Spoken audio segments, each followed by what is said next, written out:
Eli Carter stood beneath the security camera with a wallet open in one hand and his family's eviction notice folded in the other. The service corridor behind the apartment lobby was empty. His delivery bag rested against the wall, still warm from the breakfast order inside it. The wallet was made of dark brown leather, soft at the corners, with a silver monogram pressed into the front.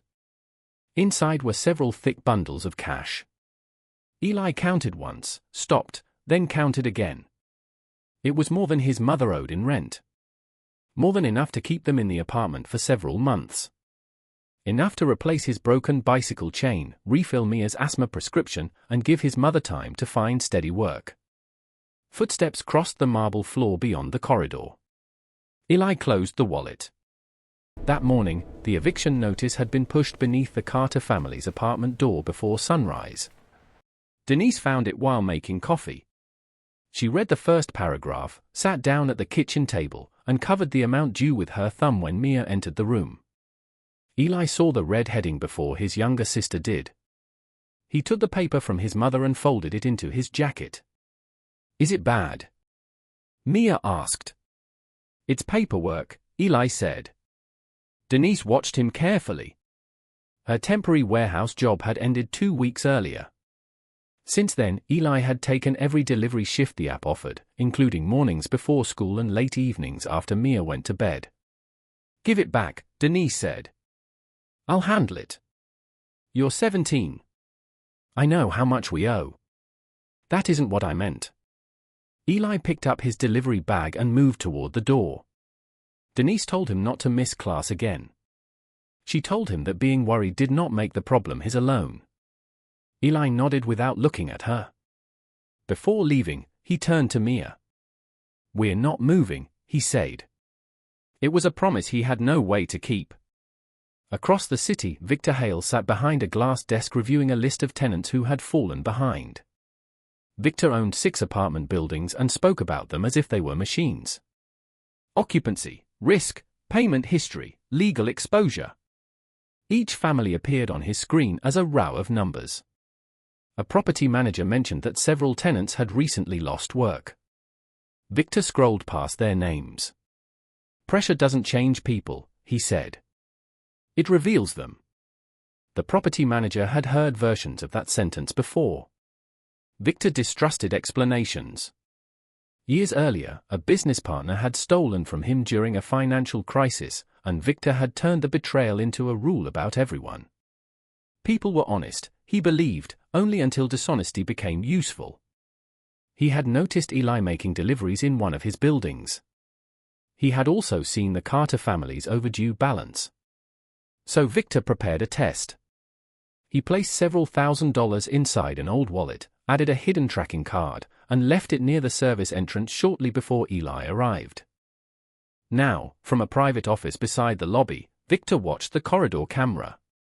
Eli slipped the wallet into his delivery bag and walked out of the building. Victor leaned back in his chair. For the next 2 hours, the wallet traveled through the city with Eli.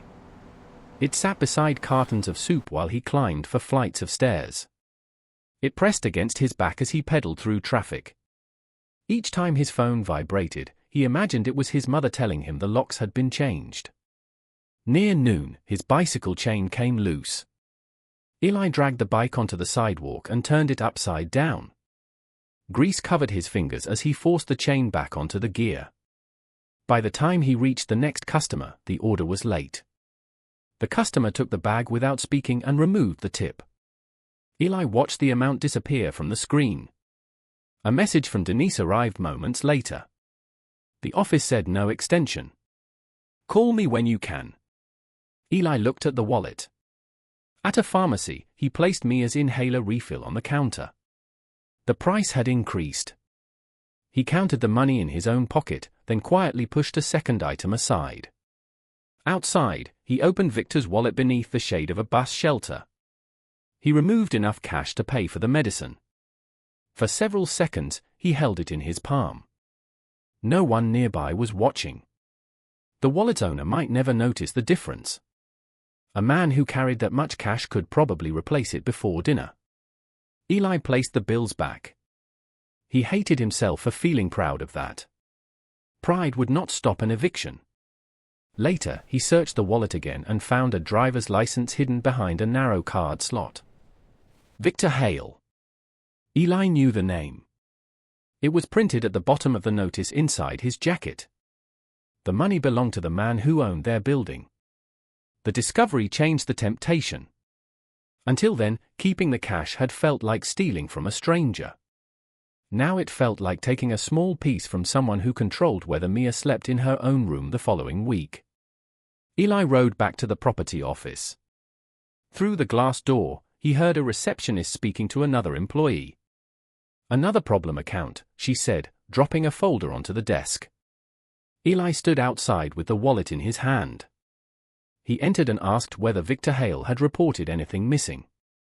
The receptionist looked at Eli's stained jacket, delivery bag, and grease-darkened fingers. "What did you find?" "I asked if he reported something." "You can leave it with me." Eli tightened his grip. From the room behind the office, Victor watched through another camera. The receptionist extended her hand. Eli put the wallet back into his bag. "I'll return later," he said. Victor smiled when Eli left. That evening, half-packed boxes filled the Carter apartment. Denise had found the missing notice and called the office herself. Mia sat on the floor beside an open cardboard box, carefully wrapping her school trophies in an old towel. Eli stopped in the doorway. "You said we weren't moving," Mia said. Denise sent her into the bedroom. When the door closed, she faced Eli. "You hid this from me." "I was trying to fix it." "With what?" Eli placed the wallet on the kitchen table. Denise stared at it. He opened it and removed the exact amount needed for the overdue rent. He laid the bills beside the eviction notice. For a moment, neither of them spoke. "Where did that come from?" she asked. Eli looked toward Mia's closed bedroom door. He could lie. He could say the money was a loan, an advance, or payment from a customer. One more lie might buy them 90 days. But he could not find a sentence that did not make him ashamed before he finished saying it. "I found it." Denise lowered herself into a chair. "Does someone know you have it?" "I don't think so." "That wasn't my question." Eli pushed the cash toward her. "We need it." "Yes." "He owns the building."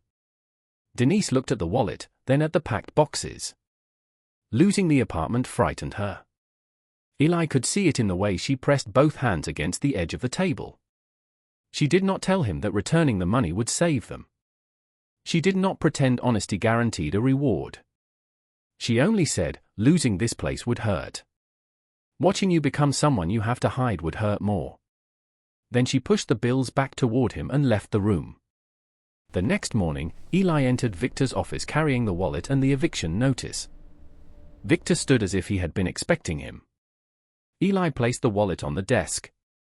"Count it." Victor did. Every bill was there.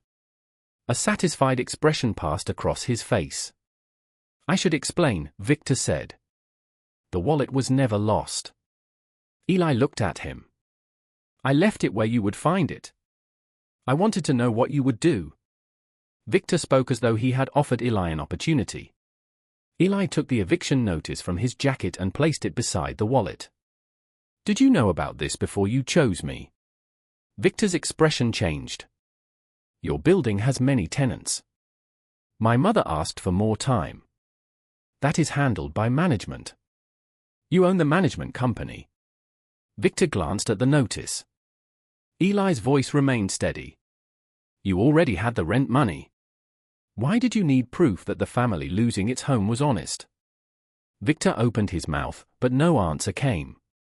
He had expected an apology, relief, perhaps gratitude. He had not expected the boy he tested to ask what gave him the right to conduct the test. Victor reached for his checkbook. "I can reward you for returning it." "No." Eli placed a second folder on the desk. Inside were his mother's work records, payment history, and the request she had submitted for an extension. "I didn't come for a reward. We need time." Victor looked through the documents. Earlier, Eli had hidden the notice because he believed responsibility meant solving everything without being seen struggling.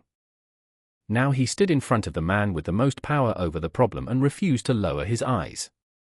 Victor called the property manager into the office. Why was this denied? The manager explained that hardship requests from tenants already behind were automatically rejected. Automatically. It keeps the process consistent. Victor looked at Eli, then at the wallet. For years, Victor had used rules to avoid the discomfort of judgment. He had called that fairness. By the end of the day, the Carter family's eviction had been suspended for 90 days under a formal payment plan. Victor ordered the same review for other tenants affected by recent layoffs. There was no photograph, no public announcement, and no envelope of reward money. Denise received the new agreement in writing. At home, Eli told her he had been afraid that asking for help meant he had failed her. She folded the agreement and placed it on the kitchen table. Carrying something alone doesn't make it lighter, she said. Mia began unpacking her trophies. Their debts had not disappeared. Denise still needed work. Eli's bicycle chain still slipped when he pedaled too hard. But the boxes no longer stood beside the door. That evening, Victor remained alone in his office.